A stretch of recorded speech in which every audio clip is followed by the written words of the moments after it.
Hi there, welcome to Real Drive.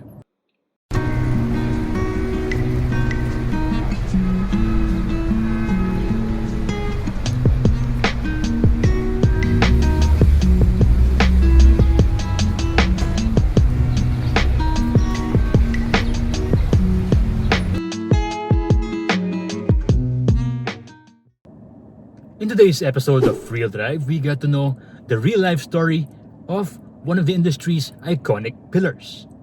Sino kaya to? Alamin mamaya.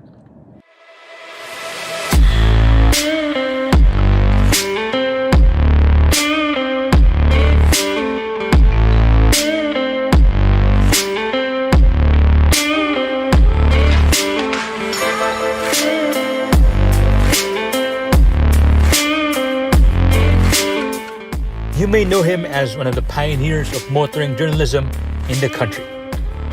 A sports broadcaster for over 40 years. The voice that served as a beacon of hope for the Onyok Velasco gold medal bout at the Atlanta Olympics. No from the spectators here inside Atlanta. What a shame.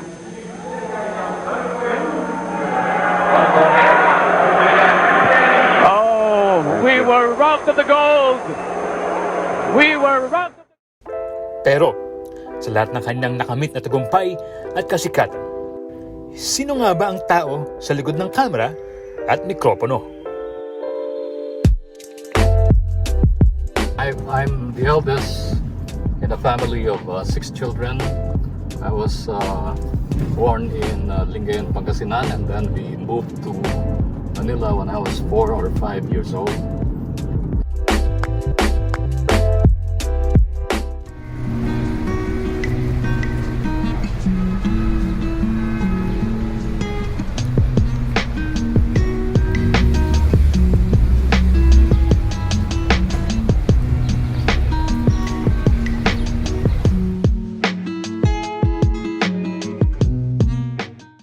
Being the producer and host of a well-known motoring show for over 26 years, she was able to get behind the wheels of countless vehicles.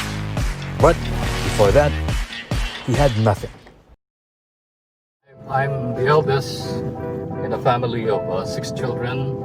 I was born in Lingayen, Pangasinan, and then we moved to Manila when I was 4 or 5 years old. And my only exposure to a wheeled vehicle was when I was a kid. I rode on my grandfather's bike, and that was it. And then when we went to Manila, that was the time I got exposed to different vehicles like jeepneys, buses, and cars.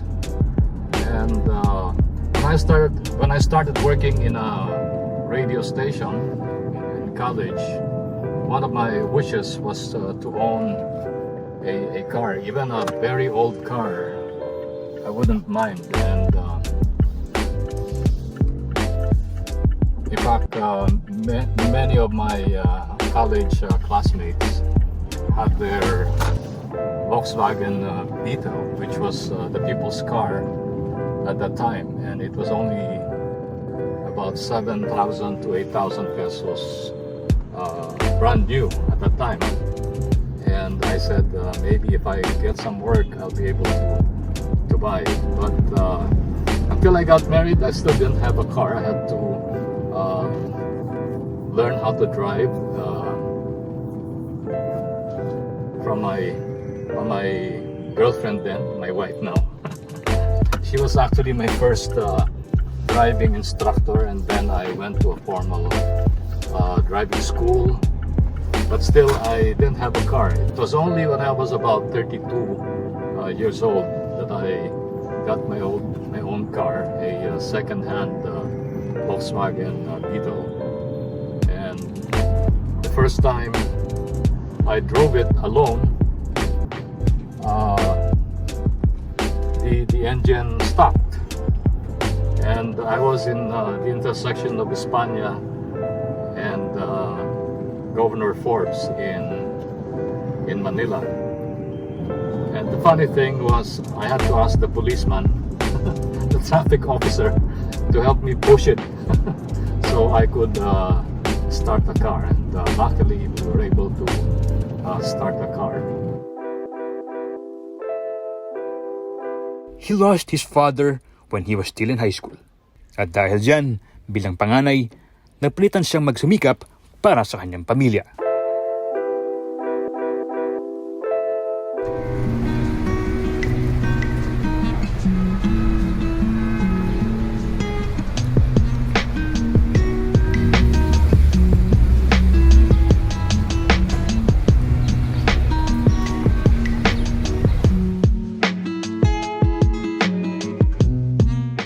He lost his father when he was still in high school. At dahil dyan, bilang panganay, napilitan siyang magsumikap para sa kanyang pamilya.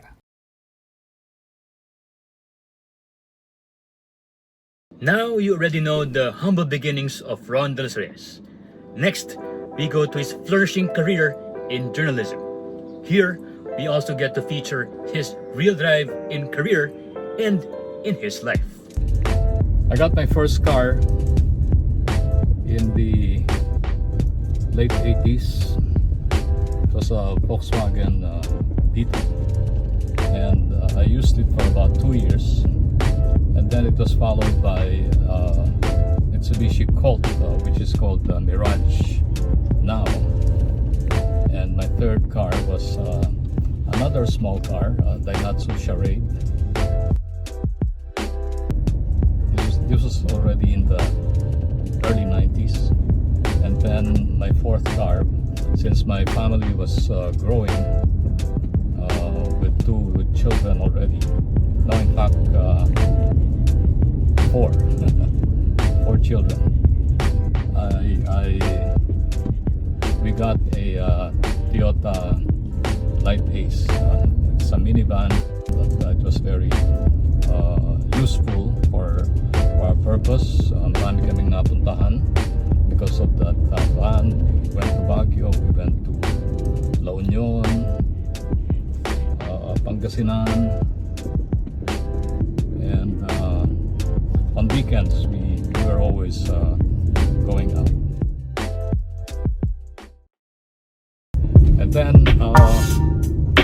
I started auto review in 1994.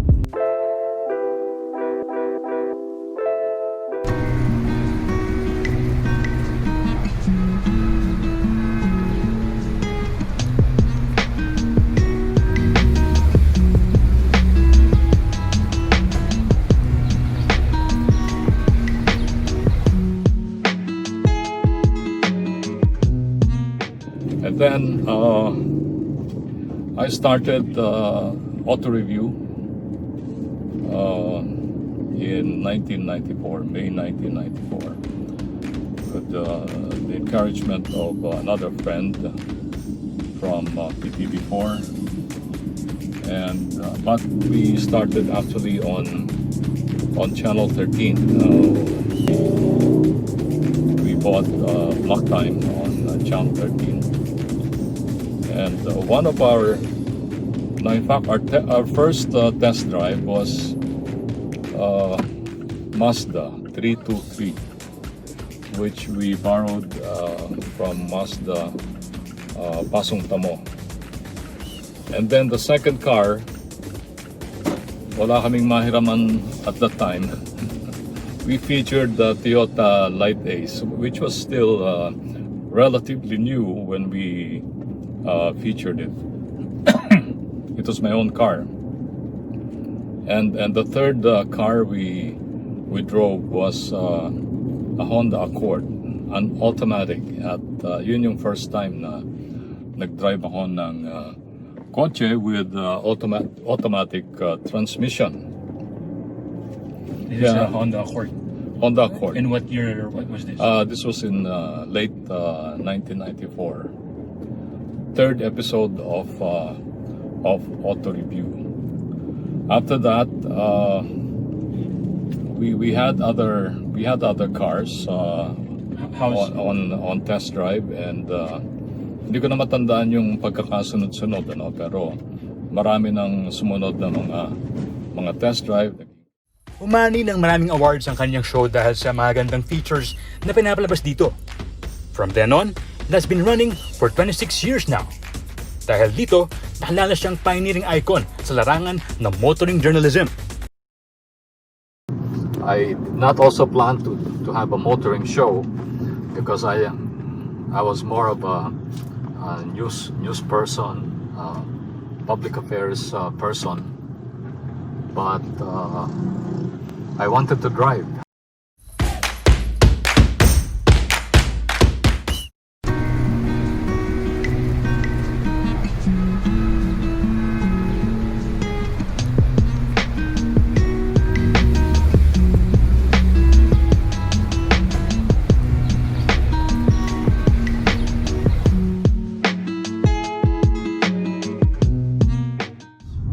I did not also plan to have a motoring show because I was more of a news person, public affairs person, but I wanted to drive, and one way to do it was I wanted to drive and go to different places, and one best way to do it is do a motoring show. And sure enough, I was able to drive in different countries, and maybe I have driven about more than 1,000 vehicles because of auto review during those 26 years of auto review. So these are all blessings, and I'm very thankful.